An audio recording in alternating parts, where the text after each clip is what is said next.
Assalamualaikum warahmatullahi wabarakatuh. Berjumpa lagi dengan Bapak Muhammad Miftah dalam pelajaran geografi SMA 5. Dalam video kali ini Bapak akan menjelaskan tentang materi bab kedua kelas 12 SMA, materi tentang desa dan kota. Desa dan kota. Sudah Bapak jelaskan pada video Bapak sebelumnya tentang konsep desa. Bapak jelaskan sedikit tentang konsep desa, tentang klasifikasi desa, dan pola keruangan desa dan kota. Interaksi wilayah itu desa dan kota, dampaknya, dan juga bisa jadi dua wilayah, kota dan kota ya, seperti itu. Pada pembahasan kali ini, Bapak bahas tentang konsep desa. Intinya, desa adalah suatu wilayah dengan setingkat kelurahan. Berarti dia berada di wilayah kabupaten. Untuk di bawah provinsi, kabupaten, nanti ada desa. Kalau kota, provinsi, kota langsung. Ya. Desa itu setingkat kelurahan. Kota nanti bawahnya adalah kelurahan. Nah, itu adalah konsep desa. Bagaimana dia ditentukan desa atau tentukan kota? Yang menentukan adalah seberapa maju wilayah tersebut. Wilayah tersebut kalau semakin dia maju, semakin ramai, semakin banyak aktivitas, semakin banyak infrastruktur, gedung-gedung dan segala macamnya, maka dia bisa menjadi sebuah kota. Termasuk juga kota Jakarta dulunya adalah desa. Dulunya adalah pemukiman berubah menjadi dusun berubah menjadi pedesaan, perkampungan, lalu menjadi kota sekarang ya. Kota menjadi kota kecil dulu, berubah menjadi kota sedang, kota besar, metropolitan, sekarang menjadi kota megapolitan. Itu pertahapan perkembangan sebuah wilayah. Nah, itu wilayah ya. Bagaimana sebuah desa bisa nggak dijadiin kota? Bisa. Dengan adanya sumber daya manusia yang paling penting ya. Paling penting sumber daya manusia bisa memajukan wilayah. Bagaimana caranya dia menjadi ramai, dia menjadi pusat kegiatan. Sama seperti katakanlah negara Monaco, Singapura. Negara-negara kecil itu dia menjadi sebuah negara, tidak lagi desa, tidak lagi kota, tapi dia sudah country city. Negara tapi kota tapi negara gitu ya. Itu sebuah wilayah ya, tingkatan sebuah wilayah. Nah, inilah konsep desa. Nanti dituangkan dalam peraturannya peraturan negara, peraturan presiden atau undang-undang atau segala macamnya. Jakarta ada peraturannya bahwa Jakarta adalah daerah khusus, ada peraturannya. Yogyakarta adalah daerah khusus, daerah istimewa, itu ada peraturannya. Kecamatan ini nanti ada namanya otonomi daerah. Daerah ini tadinya satu kabupaten dipecah menjadi dua kabupaten. Dua kabupaten nanti dipecah lagi menjadi berapa desa. Nah, itu ada, setiap desa ada administrasinya ya, administrasi kenegaraannya. Pewilayahan secara administrasi percatatan hukum. Inilah konsepnya ya. Seperti dulu juga desa Depok. Depok adalah bagian dari desa di Jawa Barat, Kabupaten Bogor. Karena dia semakin maju, desa Depok dia tidak lagi menjadi desa, tapi menjadi kota Depok. Akhirnya dia lepas dari Kabupaten Bogor. Jadi dia sama-sama di Provinsi Jawa Barat, tapi tadinya dulunya masuk ke Kabupaten Bogor, sekarang sudah lepas menjadi kota Depok sendiri. Begitupun banyak daerah-daerah lain lagi. Kalau daerahnya semakin maju, dia bisa melepaskan diri dari kabupaten. Saya pengen menjadi sebuah kota gitu. Nah, itu nanti akan berdampak kepada anggaran, berdampak kepada adanya DPRD baru, adanya polsek baru, adanya pembagian kejaksaan tinggi baru. Nah, itu pembagiannya gitu. Kalau sudah ramai dia bisa. Kalau dia masih sepi, ngapain dibuat kejaksaan baru, kejaksaan negeri ya. Tingkatannya adalah kejaksaan negeri, kejaksaan tinggi, jaksa agung. Itu secara hukum. Jadi berdampak ke berbagai sektor perwilayahan desa dan kota gitu ya. Kalau dia sebuah desa dia maju, dia pengen melepaskan diri, mengajukan diri ke DPR, ke pemerintah, terus disetujui, akhirnya akan dibentuk aparat negaranya, harus dipersiapkan semuanya ya. Nah, itu konsep desa ya. Sekarang klasifikasi desa dan kota. Untuk selebihnya, Bapak di sini hanya menerangkan poin-poin utamanya aja ya. Secara Bapak monolog juga. Menceritakan poin-poinnya, selebihnya kalian bisa mencari sumber-sumber dari lain, literasi YouTube, literasi internet, segala macam, dari buku, semua kalian harus kemandirian belajar ya, kemandirian belajar dan kemandirian mengetahui apa yang kalian belum paham, mengetahui apa yang kalian belum paham. Jangan sampai kalian nggak tahu yang kalian nggak paham sendiri, apa yang nggak tahu. Dengan kalian belajar, kalian tahu nih, oh saya yang ini saya belum paham, nanti akan saya tanyakan. Nah, itu kemandirian belajar. Jangan sampai kalian, saya nggak tahu, nggak diajarin, ya udah. Ibaratnya tidak tahu apa yang kalian tidak paham gitu ya. Itu belajar. Belajarnya adalah mandiri. Selebihnya kalian cari sendiri ya. Klasifikasi desa dan kota. Klasifikasi desa dan kota banyak klasifikasi. Ada klasifikasi desa agraris, desa nelayan, petani, desa perkebunan, desa pertambangan, macam-macam. Desa ya. Ada desa di dataran rendah, dataran tinggi, pokoknya gitu.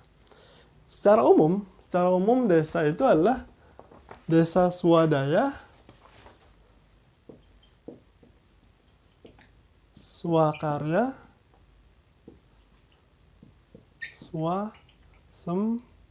swasembada. Nah, intinya desa itu adalah 3 ya. Swadaya, swakarya, dan swasembada. Nah, ini suatu desa yang swadaya. Apa pause dulu sebentar. Desa swadaya adalah desa yang kira-kira dia masih tradisional. Kalian bisa cari intinya, konsepnya. Dia masih banyak membutuhkan daerah lain untuk mensupport dia ya. Di bawahnya lagi ada namanya desa tradisional. Nah, kita tulis di sini ada desa swadaya, dia di bawah ya. Di bawahnya lagi ada desa tradisional. Bisa nggak dia dinaikkan menjadi swakarya? Ya, bisa ya. Bisa dinaikkan menjadi desa swakarya. Intinya di manusia. Manusia intinya lagi di kepala desa. Pemimpin itu sangat menentukan ya dalam kebijakan perkembangan wilayah. Makanya Bapak sering bilang geografi itu ilmunya untuk para pemimpin.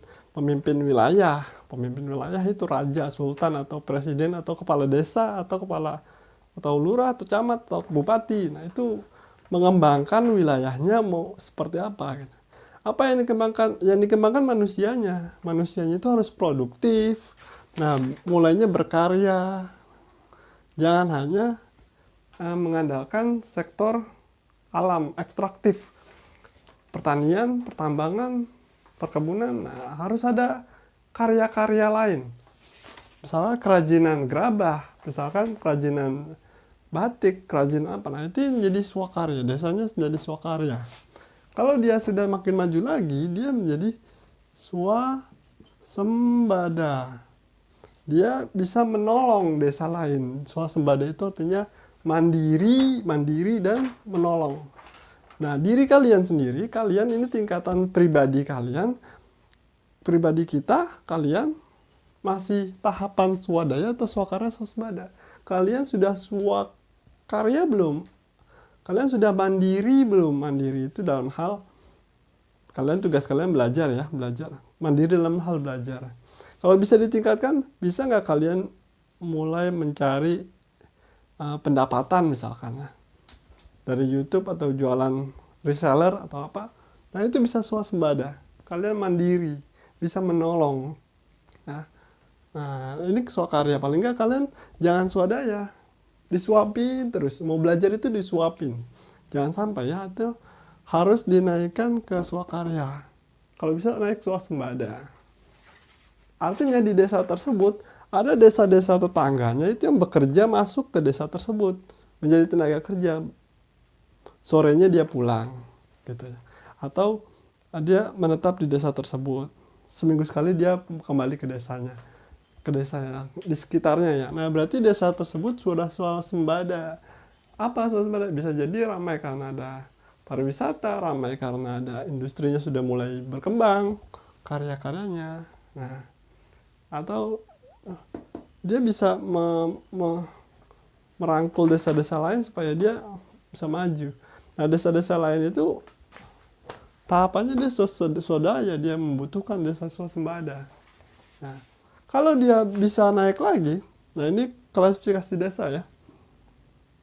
Nah, dia menjadi kota kecil. Nah, kota kecil. Kalau kalian suka traveling, nah kalian jangan ke kota-kota besar aja. Kalian harus main-main ke kota kecil, main-main ke swasembada, desa-desa swadaya, main-main ke desa tradisional, atau traveling ke desa terisolasi. Nah, itu bukan traveling lagi, udah adventure ya. Nah, my trip my adventure gitu. Jadi ke desa-desa yang terisolir. Jangan mainnya ke kota-kota besar mulu. Boleh juga karena kita belajarnya nggak hanya desa juga, kota juga. Kalian harus belajar kota-kota besar dunia ya. Kalau kota besar, kalian ke kota besar dunia. Misalkan ke Paris, ke Milan, ke London, ke New York. New York itu ibu kota dunia gitu. Jadi bahkan kalau ibu kota Amerika itu Washington, ibu kota dunia New York. Semua orang dari penjuru dia ke New York gitu. Sekalian kalian belajar kota besar kayak seperti apa. Nah, kalau main ke bawah, ke tingkatan bawah, nah ke swadaya. Kalau ke desa tradisional yang masyarakatnya masih pakai masih banyak tidak berpakaian gitu. Mereka survival dengan berburu. Nah itu desa-desa tradisional. Nah ini adalah perkembangan desa, klasifikasi desa. Naik lagi ke kota besar dan segala macamnya ya. Nah kalau sudah menjadi sebuah kota kecil, dia naik lagi menjadi kota besar, dia naik lagi menjadi metropolitan, dan naik lagi menjadi megapolitan. Nah, megapolitan adalah kota yang di sekitar kota tersebut adalah kota semua. Jadi kota dikelilingin kota-kota. Nah, itu namanya kota megapolitan. Ya. Nah, jadi seperti Jakarta nih. Jakarta Pusat lah. Jakarta Pusat itu sebuah kota ya. Jakarta itu sebuah provinsi. Jakarta Pusat adalah kota. Jakarta Timur adalah kota. Jakarta Barat adalah kota. Kita ambil contoh Jakarta Timur. Jakarta Timur, sebelahnya Jakarta Utara, kota. Sebelahnya Jakarta Pusat, kota juga. Sebelahnya Jakarta Selatan, kota juga. Sebelahnya Depok, kota juga. Sebelahnya Bekasi, kota juga. Semuanya kota yang mengelilinginya. Nah itu namanya sudah megapolitan. Jadi kota yang dikelilingi oleh kota-kota. Karena dia sudah maju, wilayah sebelahnya maju menjadi kota juga gitu. Kalau swasembada, dia maju, nanti desa sebelahnya bisa jadi swasembada juga gitu. Nanti dia menjadi kota kecil, nanti yang sebelahnya menjadi kota kecil juga. Lama-lama semuanya menjadi kota besar. Nah, metropolitan. Bogor ini metropolitan. Di sebelahnya adalah desa ya. Sebelahnya Bogor itu desa, belum kota. Misalkan kota Malang, kota Bandung. Di sebelahnya itu masih desa ya. Sekelilingnya masih desa. Dia masih metropolitan. Jadi kota yang di sekelilingnya itu masih desa. Kalau kota megapolitan, kota yang di sekelilingnya adalah kota. Itu definisi bebasnya ya. Definisi yang lebih jelasnya kalian bisa cari di literasi yang menurut sumber apa, menurut tokoh siapa gitu, boleh. Yang konsepnya seperti itu ya. Seperti kota Jakarta Barat, di sebelahnya kota Tangerang, kota Tangerang Selatan. Nah, itu kan kota-kota juga ya. Di sebelahnya ada Jakarta Pusat, Jakarta Selatan, itu kota. Jadi dikelilingi oleh kota. Itu megapolitan. Ini adalah klasifikasi sebuah wilayah. Klasifikasi sebuah desa dan kota. Ya, Bapak singkat-singkat aja materinya. Selebihnya kalian bisa mandiri ya. Nah, kalau ada yang nggak tahu, bisa kalian tanya ke Bapak lewat grup, Classroom, atau Japri. Sekarang kita bahas tentang pola keruangan desa. Materi-materi ini sebenarnya bisa kalian pelajari sehari, 2 hari selesai ya. Nggak harus berminggu-minggu. Ini karena berminggu-minggu karena kurikulumnya seperti itu. Karena kalian ada tugas-tugas yang lain, pelajaran lain, makanya berminggu-minggu. Jadi konsentrasinya tidak fokus ke satu pelajaran kan. Kalau fokus ke satu pelajaran 1-2 hari, materi ini selesai. Nah, pola keruangan desa, polanya adalah sekarang materi terpusat. Terpusat, ada terpencar, dan ada yang memanjang. Nah, yang terpusat ini, apa aja desanya itu dia lahan subur. Nah, lahan subur itu biasanya dia terpusat. Datar ya, datar. Relatif datar ya. Makanya orang yang ngumpul-ngumpul aja. Kalau ada, ya bisa jadi terpusat itu bisa lahannya subur, tidak, dan juga daerahnya kurang aman ya, makanya dia terpusat. Kayak gitu ya. Jadi banyak faktor. Kalau terpencar itu karena faktornya ini adanya di pertanian Amerika. Di pertanian Amerika itu lahan pertaniannya luas, pertanian modern ya, bukan seperti pertanian Indonesia itu agraris tradisional, sepetak, 1 hektar. Kalau di Amerika itu langsung 100 hektar. 100 hektar itu 1 rumah. Lalu sebelahnya itu 200 hektar, 1 rumah. Dari rumah itu ada gudang, ada traktornya. Di rumah lalu memanjang ini gampang ya. Jadi karena jalan, dan karena sungai, atau karena garis pantai. Nah, ini adalah desa yang memanjang. Nah, itu pola desa ya. Untuk video berikutnya kita lanjutkan setelah ini ya. Oke. Sampai di sini dulu video Bapak, karena HP Bapak nggak kuat juga kayaknya nih untuk lama-lama. Udah kepenuhan memori. Bapak lanjutkan setelah video ini materi desa kota selanjutnya. Oke, akhir kata, wassalamualaikum warahmatullahi wabarakatuh.